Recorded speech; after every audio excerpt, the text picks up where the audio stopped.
இந்த வருஷம் மெயின்ஸ் எழுத போகிறது கிட்டத்தட்ட ஒரு 13,000. பேரஸ் எத்திக்ஸ் ஆப்ஷனல் எஸ்ஏ இதெல்லாம் வந்து பிலிம்ஸுக்கு வராது, மெயின்ஸுக்கு மட்டும் எக்ஸ்க்ளூசிவாக இருக்கிற காம்பனன்ட். எப்போவுமே பை டிசம்பர் மெயின்ஸ் ரெடியாக இருந்தால் தான் நீங்கள் அடுத்த வருஷம் 2027க்கு தயாராகிறீங்கன்னு அர்த்தம். இப்போ சில பேர் ரொம்ப சீனியர் ஆஸ்பிரன்ஸ் ஏற்கனவே ஒரு மெயின்ஸ் 2 மெயின்ஸ் போயிருப்பாங்க, ஏற்கனவே ஆப்ஷனல் எத்திக்ஸ்லாம் நிறையா படிச்சிருப்பாங்க. மேபி இப்போ படிக்கிறதுக்கு கொஞ்சம் டயர்டாக இருக்கலாம், டல்லாக இருக்கலாம். ஸோ அந்த மாதிரி நேரத்தில் என்னென்னா இந்த 10 எஸ்ஏக்கான டாப்பிக்குமே நீங்கள் என்ன பண்ணுங்கள், பழைய யூபிஎஸ்சி கொஸ்டின் பேப்பர்லேருந்து எடுத்துக்கோங்க. ஹலோ ப்ரிலிம்ஸ் 2026 ரிசல்ட் வந்து மெயின்ஸ் 2026 ஆஸ்பிரன்ஸ் எல்லாம் பயங்கரமாக ஹார்ட் ஒர்க் பண்ணி ரிவிஷன் பண்ணி டெஸ்ட்லாம் எழுத ஆரம்பிச்சிட்டாங்க. அண்ட் மெயின்ஸ் 2026 ஸ்டூடெண்ட்ஸ்க்கான ப்ரோக்ராம் வந்து ரொம்ப பயங்கரமாக ஆக்டிவாக போயிட்டுருக்கு. ஸோ இந்த வீடியோவில் மெயின்ஸ் 2027க்கு ரெடி ஆகிறது எப்படி அதை பற்றி தான் டீட்டெயிலாக நம்ம இங்கே டிஸ்கஸ் பண்ண போகிறோம். இப்போது இந்த வருஷம் மெயின்ஸ் எழுத போகிறது கிட்டத்தட்ட ஒரு 13,000.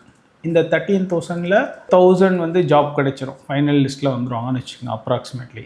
மீதி ஒரு 12,000 நிற்க போகிறாங்க. ஸோ இந்த 12,000 திருப்பி அடுத்த வருஷம் பிலிம்ஸ் அப்பியர் ஆக போகிறாங்க. நீங்கள் நல்லா கால்குலேட் பண்ணி பார்த்துங்க. இந்த 12,000மே அட்லீஸ்ட் ஒரு 11,000 அடுத்த வருஷம் பிலிம்ஸ் எழுதுவாங்க. அண்ட் இவங்களும் அடுத்த வருஷம் மெயின்ஸ்க்கு ரெடி ஆகுறாங்க. ஸோ இது ஒரு பாப்புலேஷன். அண்ட் ஏற்கனவே ப்ராசஸில் இந்த வருஷம் பிலிம்ஸ் கிளியர் ஆகாமல் இல்லை ஏற்கனவே 4-5 வருஷம் படித்து அடுத்த வருஷம் மெயின்ஸுக்குன்னு ரெடி ஆகிற ஆஸ்பிரன்ஸ் இருப்பாங்க. ஸோ இவங்க எல்லாருமே என்னென்னா ரொம்ப பொட்டென்ஷியல், ரொம்ப சீரியஸாக, ரொம்ப சின்சியராக உட்காந்து படிக்கிற ஆஸ்பிரன்ஸ். ஸோ இந்த காம்படிஷன் அப்படிங்கிறது மெயின்ஸில் இன்னும் பயங்கரமாக நேரோடாக இருக்கும், அதே சமயத்தில் டஃப்பாகவும் இருக்கும், ரொம்ப டைட்டாக இருக்கும். இது மாதிரி டைட் பேக்கடாக இருக்கும்னு வச்சுக்கோங்களேன். அப்போது நம்ம எந்த அளவுக்கு மெயின்ஸுக்கு ரெடி ஆகணும் அப்படிங்கிறதா இங்கே ரொம்ப இம்பார்ட்டன்ட். ஓவராலாக இந்த சிலபஸே வந்து 2ஆக பிரிச்சிடலாம். என்னென்னா பிலிம்ஸுக்கும் மெயின்ஸுக்கும் காமனாக இருக்கிற சிலபஸ், பிலிம்ஸுக்கு கவர் ஆகாமல் மெயின்ஸுக்கு மட்டுமே இருக்கிற எக்ஸ்க்ளூசிவான மெயின்ஸ் சிலபஸ். இப்போது ஹிஸ்ட்ரி, ஜியாகிரஃபி, பாலிட்டி, எக்கானமி இதெல்லாம் வந்து பார்த்திங்கன்னா பிலிம்ஸுக்கும் மெயின்ஸுக்கும் காமனாக இருக்கிற சிலபஸ். பேரஸ் எத்திக்ஸ் ஆப்ஷனல் எஸ்ஏ இதெல்லாம் வந்து பிலிம்ஸுக்கு வராது, மெயின்ஸுக்கு மட்டும் எக்ஸ்க்ளூசிவாக இருக்கிற காம்பனன்ட். அதுவும் கூட இந்த வருஷம் பிலிம்ஸ் 2026ல் ஒரு 3 எத்திக்ஸ் கொஸ்டினும் கேட்டுட்டாங்க. ஸோ இப்போது இந்த ரீசெண்ட் டைம்ஸில் பார்த்தீங்கன்னா ப்ரிலிம்ஸுங்கிறதே அப்படி ஒரு இதாகவே தெரில ஆக்சுவலாக. ஏன்னா ப்ரிலிம்ஸில் இவங்க கேட்குற கொஸ்டினுமே பார்த்தீங்கன்னா ஸ்டேட்மெண்ட் பை டைப் கொஸ்டின்ஸ் கேட்குறாங்க. 3 ஸ்டேட்மெண்ட் 4 ஸ்டேட்மெண்ட்லாம் கொடுக்குறாங்க. நீங்கள் அந்த 4 ஸ்டேட்மெண்ட்டை சேர்த்தா மெயின்ஸுக்கு ஒரு ஆன்சரே எழுதிடலாம். அந்த மாதிரியெல்லாம் இப்போது ப்ரிலிம்ஸ் கொஸ்டின் பேப்பரே பயங்கர எலாபரேட்டிவாக டிஸ்கிரிப்டிவாக மாறிடுச்சு இல்லையா? ஸோ இந்த மாதிரி இருக்க நேரத்தில் ப்ரிலிம்ஸே கொஞ்சம் மெயின்சிஃபை ஆயிடுச்சு. So maybe I will put it like this, prelims has become mainsified, நம்ம ரெஜினிஃபைடுன்னு சொல்கிற மாதிரி. ஏன்னா இந்த வருஷம் எத்திக்ஸ் கொஸ்டின்லாம் கூட ப்ரிலிம்ஸில் கேட்டிருக்காங்க. ஸோ இப்போ சிலபஸாக வந்து பார்த்திங்கன்னா ப்ரிப்பரேஷனே என்னென்னா நம்ம மெயின்ஸ்க்கு ரெடியாக இருந்தால் தான் ப்ரிலிம்ஸே கிளியர் ஆக முடியும். ஸோ ஏன்னா மெயின்ஸுக்குன்றது காம்படிஷன் வந்து இன்னும் டஃப்பாக, இன்னும் டைட்டராக இருக்க போது. அப்போ நம்ம எந்த அளவுக்கு ஹோம்ஒர்க் பண்ணணுன்றதை நீங்கள் புரிஞ்சுப்பீங்க இல்லைங்களா? ஸோ இப்போ வந்து பார்த்திங்கன்னா ஆப்ஷனல் எத்திக்ஸ் எஸ்ஏ இந்த 3 மெயின்ஸ் எக்ஸ்க்ளூசிவ் சரிங்களா? இப்போது இந்த ஒரு நெக்ஸ்ட் ஒரு 5 மந்த்ஸுக்கு நான் ஒரு பிளான் சொல்கிறேன். அதாவது இந்த ஜூலைலேருந்து நான் சொல்கிறேன் சரிங்களா? இந்த ஜூலைலேருந்து ஜூலை, ஆகஸ்ட், செப்டம்பர் வரைக்கும் நீங்கள் என்ன பண்ணுங்கன்னா ஆப்ஷனல் எத்திக்ஸ் எஸ்ஏவை தரவாக முடிச்சுட்டு இதுக்கான ப்ராக்டிஸ் டெஸ்ட்டும் சைட் பை சைட் பண்ணிவிடுங்க. அண்ட் அதுக்கப்புறம் அக்டோபர், நவம்பரில் என்ன பண்ணுங்கள், திருப்பி அந்த GS 1, 3, 2 இருக்குல்லையே அதில் இருக்கிற சில ஏரியாஸ் அதாவது டெஸ்ட் இதெல்லாம் முடிச்சிடுங்க. ஸோ பை டிசம்பர் நீங்கள் வந்து மெயின்ஸ் ரெடியாக இருக்கணும். எப்போவுமே பை டிசம்பர் மெயின்ஸ் ரெடியாக இருந்தால் தான் நீங்கள் அடுத்த வருஷம் 2027க்கு தயாராகிறீங்கன்னு அர்த்தம். ஸோ இந்த 3 மாதம் அதாவது ஜூலை, ஆகஸ்ட், செப்டம்பர் வந்து optional ethics SA. Maybe September முடிக்க முடியலன்னா அக்டோபர் வரைக்கும் கூட எடுத்துக்கலாம்னு வச்சுங்களேன். ஆப்ஷனல் எத்திக்ஸ் எஸ்ஏ வந்து பக்காவாக தரவாக முடிச்சிடுங்க, ரொம்ப இம்பார்ட்டண்ட். அதுக்கப்புறம் அந்த அக்டோபர், நவம்பர், அந்த டிசம்பர் அந்த கேப்பில் அந்த GS 1, 2, 3க்கான டெஸ்ட்டு, ப்ராக்டிஸ் இதெல்லாம் முடிச்சிருங்க. இப்போ என்னென்னா அந்த GS 1, 2, 3ல நிறைய ப்ரிலிம்ஸ் மிக்ஸ்டு டாபிக்ஸ் இருக்குது. ஸோ எனிவே அது ப்ரிலிம்ஸ்க்கு நமக்கு ஹெல்ப் ஆக போகுது. And side by side October, September எண்டிலேருந்து ப்ரிலிம்ஸ் டெஸ்ட் பேட்சும் எழுத ஆரம்பிச்சிருங்க. ஸோ இப்போ ப்ரிலிம்ஸும் மெயின்ஸுமே ஒரு மாதிரி இன்டெகிரேட்டடாக கொண்டு போங்க, அது ரொம்ப இம்பார்ட்டண்ட். இப்போது நீங்கள் மெயின்ஸ்க்கு ரெடி ஆனால் தான் ப்ரிலிம்ஸ்க்கு ரெடி ஆக முடியுங்கிற ஒரு சூழ்நிலை வந்துருச்சு. அதனால் இந்த வருஷம் பிலிம்ஸ் கிளியர் ஆகலைன்றனால திருப்பி நான் பிலிம்ஸ் மாதிரி எக்ஸ்டி படிக்கிறேன், ஜியாகிரஃபி படிக்கிறேன், இல்லை இந்த வருஷம் ஹிஸ்ட்ரி எவ்வளோ டஃப்பாக கேட்டாங்க அதனால் உடனே ஏன்ஷியன்ட் இந்தியா எடுத்து படிக்கிறேன், அந்த மாதிரிலாம் இல்லாமல் கொஞ்சம் ஸ்ட்ராட்டஜிக்காக பிளான் பண்ணுங்கள். இப்போதைக்கு ஆப்ஷனல் எத்திக்ஸ் எஸ்ஏ இதை மட்டும் ஃபோக்கஸ் பண்ணுங்கள். இப்போ சில பேர் ரொம்ப சீனியர் ஆஸ்பிரன்ஸ் ஏற்கனவே ஒரு மெயின்ஸ் 2 மெயின்ஸ் போயிருப்பாங்க, ஏற்கனவே அவங்க ஆப்ஷனல் எத்திக்ஸ்லாம் நிறையா படிச்சிருப்பாங்க. மேபி இப்போ படிக்கிறதுக்கு கொஞ்சம் டயர்டாக இருக்கலாம், டல்லாக இருக்கலாம். ஸோ அந்த மாதிரி நேரத்தில் என்னென்னா நம்ம புக்ஸுமே எடுத்தால் கொஞ்சம் லெத்தார்ஜிக்காக இருக்கும், ஏற்கனவே படித்து அண்டர்லைன் பண்ணி ஹைலைட் பண்ணி ஒரு மாதிரி போராக இருக்கும். திருப்பி அதே புக்கை எடுத்து உட்காந்து ஆப்ஷனலுக்கோ இல்லை எத்திக்ஸுக்கோ வாட் எவர் இட் பி அது என்னமோ டயர்டாகிடும்.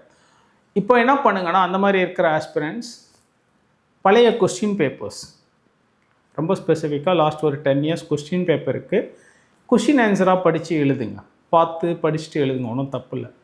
ஸோ அப்படி எழுதும்போது என்னென்னா உங்களுக்கு திருப்பி அந்த புக்கே பார்த்து அந்த ஹைலைட் பண்ணது கோடு போட்டது அந்த மாதிரி இதே திருப்பி பார்த்து ஒரு மாதிரி டல்னஸ் வராமல் இருக்கும்.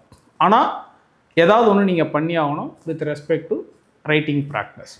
Something is better than nothing. அது மாதிரி நீங்கள் எழுதுகிற டெஸ்ட் பேட்ச் எழுதுங்க, நம்மக்கிட்டே அந்த டெஸ்ட் பேட்ச்லாம் போயிட்டு தான் இருக்குது.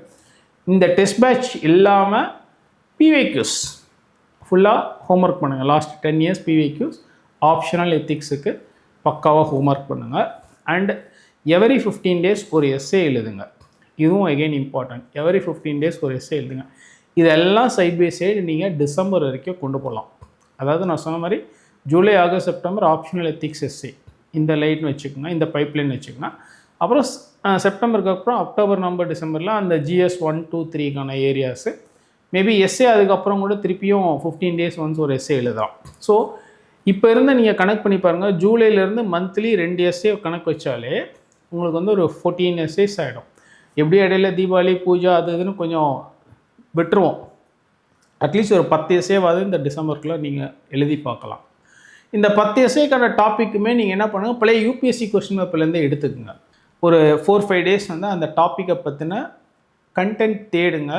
கூகுள்லேருந்து நிறைய கண்டென்ட்டோ இல்லை கொட்டேஷன்ஸோ எடுத்து கலெக்ட் பண்ணி வச்சுக்கோங்க. அடுத்த ஒரு 2-3 டேஸ் என்ன பண்ணுங்கன்னா அந்த கலெக்ட் பண்ண கண்டென்ட்டை ரீஆர்க் பண்ணி ஒரு ரஃபாக ஒரு டிராஃப்ட் ஒன்று ஜென்ரேட் பண்ணுங்கள். அடுத்த ஒரு 3-4 டேஸ் என்ன பண்ணுன்னா கொஞ்சம் கொஞ்சமாக பிட்டாக யோசித்து அதை டெவலப் பண்ணுங்கள். டெவலப் பண்ணி அது கூட கொஞ்சம் கரண்ட் அஃபேர்ஸ் எல்லாமே லிங்க்அப் பண்ணி ஒரு அழகாக ஒரு ஃபேர் டிராஃப்ட் எடுங்க. திருப்பி லாஸ்ட் ஒரு 2 டேஸ் அந்த ஃபேர் டிராஃப்ட்டுக்கு இன்னொரு ஃபேர் எடுங்க. ஸோ இது வந்து ஒரு கான்ஸ்டண்ட்டாக ஒரு ப்ராக்டிஸ் மாதிரி எஸ்ஏக்கு பண்ணுங்கள். மந்த்லி 2 எஸ்ஏஸ் எழுதுங்க. ஸோ அடுத்த ஒரு 6-7 மாதத்தில் அட்லீஸ்ட் ஒரு 10 எஸ்ஏக்கு நீங்கள் டார்கெட் பண்ணி ஒர்க் பண்ணுங்கள். ஸோ எஸ்ஏ இது மாதிரி போயிட்டுருக்கோம். அண்ட் ஆப்ஷனல் எத்திக்ஸ் நான் என்ன சஜஸ்ட் பண்ணுறேன்னா, இப்போ இந்த வருஷம் மெயின்ஸ் எழுதுகிறாங்க இல்லையா, அவங்களுக்கு மெயின்ஸ் கொஸ்டின் பேப்பர் வரும். அந்த மெயின்ஸ் கொஸ்டின் பேப்பரை நீங்கள் வந்து ஃபுல் மார்க் மாதிரி வீட்டில் உட்காந்து எழுதணும் அப்படிங்கிற ஒரு ஐடியா வச்சுக்கிட்டு ஆப்ஷனலும் எத்திக்ஸும் ஹோம்ஒர்க் பண்ணி படிக்க ஆரம்பிங்க. டெஸ்ட் பேட்ச் எழுதுங்க, PVQ ப்ராக்டிஸ் பண்ணுங்கள், இதெல்லாம் சைட் பை சைட் பண்ணுங்கள். அந்த GS 1, 2, 3 history, geography, polity, economy இப்போதைக்கு கொஞ்சம் சைடில் வச்சுருங்க. இன்னொரு 3-4 மாதத்துக்கு சைடில் வச்சுருங்க. இதுதான் இப்போ நீங்கள் பண்ணணும். ஸோ இந்த ஒரு 3-4 மாதத்தில் ஆப்ஷனல் எத்திக்ஸ் எஸ்ஏ முடிக்கிறீங்க. அதுக்கப்புறம் இந்த GS 1, 2, 3 கண்டென்ட் முடிக்கிறீங்க. அப்புறம் செப்டம்பர் எண்டுக்கு மேலே கொஞ்சம் ப்ரிலிம்ஸ் டெஸ்ட் பேட்சுமே மிக்ஸ் பண்ணி சைட் பை சைட் கொண்டு போங்க.